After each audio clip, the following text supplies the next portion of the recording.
मैं Ram Narayan Singh Panera, inter college Panera, आज भूगोल कक्षा 12 अध्याय 2 में विश्व जनसंख्या वितरण, घनत्व और वृद्धि पढ़ाने जा रहा हूँ। आप अपने कॉपी पर लिख लें और उसे ध्यान से पढ़ें। देखिए, परिवार का अस्तित्व और महत्व उसके सदस्यों से होता है। ठीक उसी प्रकार से राष्ट्र का निर्माण उसमें रहने वाले स्त्री पुरुष और बच्चों की संख्या से होती है। कहा भी गया है कि राष्ट्र के भौगोलिक क्षेत्र में निवास करने वाले संपूर्ण मानवीय संसाधन ही उसकी जनसंख्या कहलाती है। जनसंख्या राष्ट्र का धन होता है। आप यह भी जानते हैं कि किसी भी राष्ट्र में जनसंख्या प्रमुख संसाधन माना गया है। जैसे सोना हुआ, चांदी हुआ, लोहा हुआ, ये सब प्राकृतिक संसाधन हैं। लेकिन मानवीय संसाधनों के बिना स्पर्श के यह राष्ट्र के विकास में योगदान नहीं दे सकते। आप यह जानते हैं कि जो मानवीय संसाधन है वह किसी भी प्राकृतिक संसाधन के स्पर्श से, मानव के स्पर्श से वह राष्ट्र के योगदान में अपनी भूमिका निभाता है। किसी भी राष्ट्र में आदर्श जनसंख्या होनी चाहिए। इसका मतलब यह है कि जिस किसी देश में आदर्श जनसंख्या नहीं होती है वह देश पिछड़ा होता है। आदर्श जनसंख्या राष्ट्र का एक वरदान होता है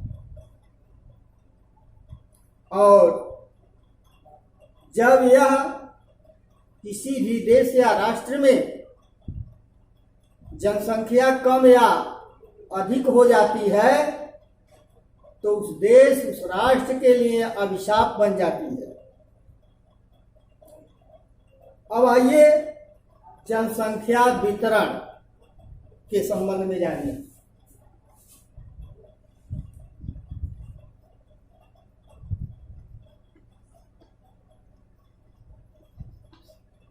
जनसंख्या वितरण जो आपने यह देखा है विश्व जनसंख्या वितरण, यही मैं पढ़ा रहा हूं कि जनसंख्या वितरण है। अब आप देखेंगे कि विश्व मानचित्र से यह पता चलता है कि जनसंख्या बहुत असमान बसी हुई है। विश्व की जनसंख्या का 90% पृथ्वी के 10% स्थल पर निवास करती है। यानी कहने का मतलब विश्व की जो 90% जनसंख्या है वो 10% ही भूभाग पर निवास करती है। जनसंख्या सभी जगह आप भी जानते हैं कि एक समान नहीं है। अब आइए देखिए बसे हुए क्षेत्र। नंबर 1, बसे हुए क्षेत्र। बसे हुए क्षेत्र वर्तमान में 3 विशाल क्षेत्र हैं। आज आप देखेंगे तो 3 ही ऐसे विशाल क्षेत्र हैं जहां जनसंख्या अधिक पाई जाती है। अब नंबर 1, इसमें नंबर 1 है। नंबर 1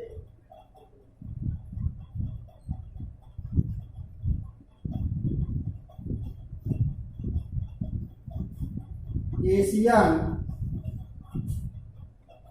जन समूह। एशियन जन समूह नंबर 1 है। एशियन या एशियाई जन समूह विश्व में, एशिया में विश्व की 60% जनसंख्या निवास करती है। फिर से जान लीजिए, जो एशिया महाद्वीप है उसमें विश्व की 60% जनसंख्या निवास करती है। यह 60% जनसंख्या क्यों निवास करती है?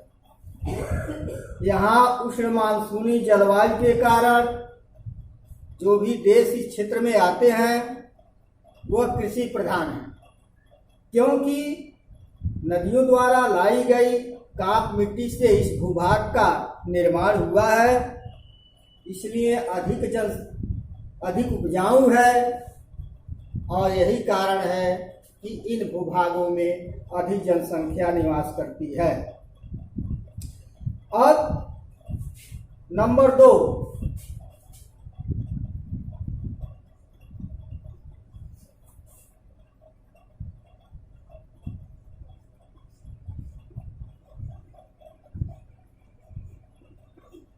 यूरोपियन जन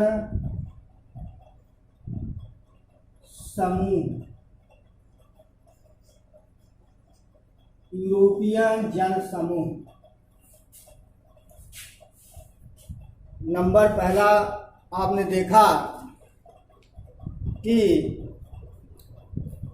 एशियाई जन समूह और नंबर 2 यूरोपियन जन समूह। यहाँ विश्व का 20% जनसंख्या निवास करती है।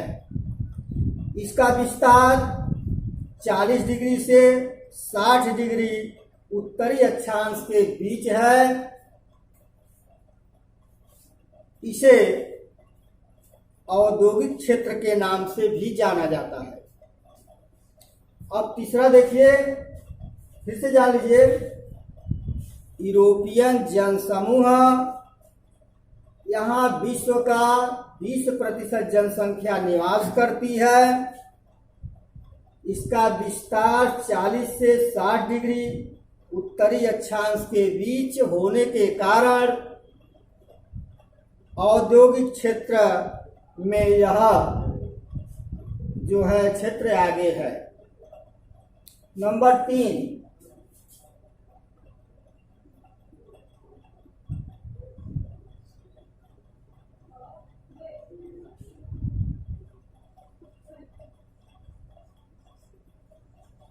अमेरिकन जनसमूह।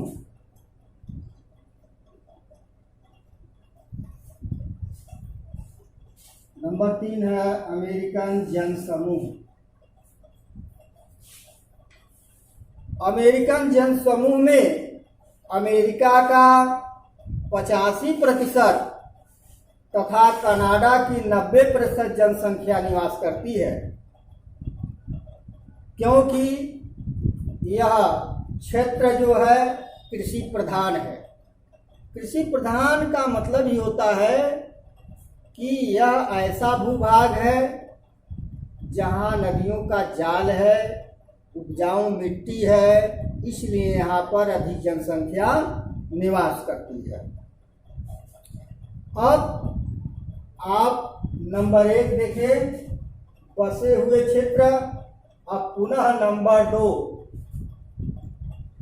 दो देखेंगे, बिना बसे हुए क्षेत्र।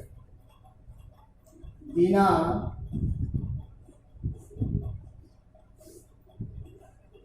बसे हुए क्षेत्र। बिना बसे हुए क्षेत्र। बिना बसे हुए क्षेत्र से तात्पर्य यह है कि कौन ऐसे क्षेत्र हैं जहां कम जनसंख्या या नहीं के बराबर जनसंख्या निवास करती है। अब देखिए, इसमें पृथ्वी के स्थल खंड का लगभग 70% बिना बसा हुआ क्षेत्र है। जो पृथ्वी का स्थल खंड है उसका लगभग 70% ऐसा क्षेत्र है जो बिना बसे हुए क्षेत्र में गणना की गई है। इसमें 5% से भी कम जनसंख्या निवास करती है।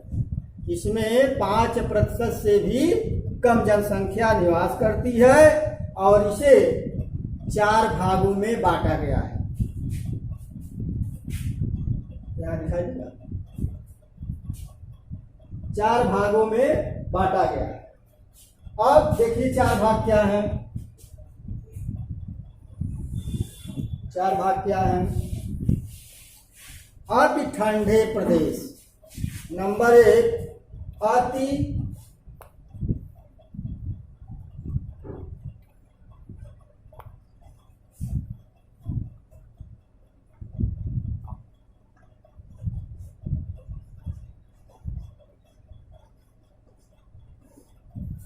ठंडे प्रदेश। अति ठंडे प्रदेश में अंटार्कटिका महाद्वीप, ग्रीनलैंड, टुंड्रा और टैगा प्रदेश आते हैं। यहाँ पर बर्फ की आंधियां चलती हैं, कई महीने की रातें होती हैं।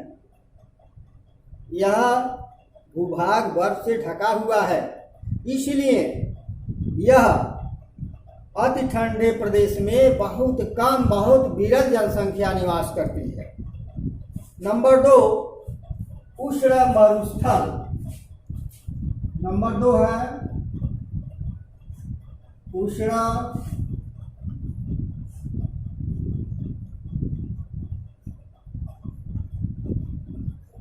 मरुस्थल। नंबर 2, उष्ण मरुस्थली भाग। इसमें आप जानते भी हैं, कालाहारी, सहारा, टाकामा, अरब थार और पश्चिमी ऑस्ट्रेलिया का भूभाग आता है। यह रेगिस्तानी भाग होता है, इसलिए यहाँ भी बहुत विरल जनसंख्या मिलती है।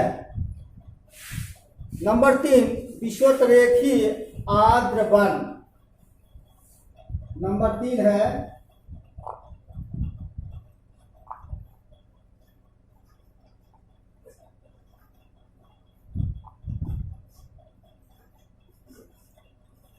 विषुवतरेखीय आर्द्र वन। विषुवतरेखीय आर्द्र वन। इसमें विषुवतरेखीय आर्द्र वन में अमेजन बेसिन, कांगो बेसिन का क्षेत्र आता है, भूभाग आता है, जिसमें बहुत विरल जनसंख्या मिलती है। और नंबर 4, ऊंचे पर्वत।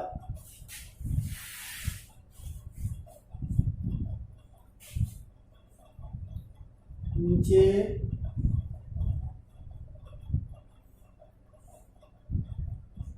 पर्वत। ऊंचे पर्वत का मतलब पर्वतीय भाग। जिसमें पर्वतों में आता है हिमालय पर्वत, रॉकी, एंडीज, आल्प्स, एटलस आदि पर्वत आते हैं, जहां पर ऊंचाई के कारण बहुत निम्न जनसंख्या बसी हुई है। आज मैं इसके बाद जनसंख्या वितरण आज मैं पढ़ा दिया हूं। इसके बाद जब भी पढ़ाऊंगा तो घनत्व और जनसंख्या घनत्व और वृद्धि इस पाठ में रह गया है, इस चैप्टर में रह गया है, उसे मैं अगले टर्म पर पढ़ाऊंगा।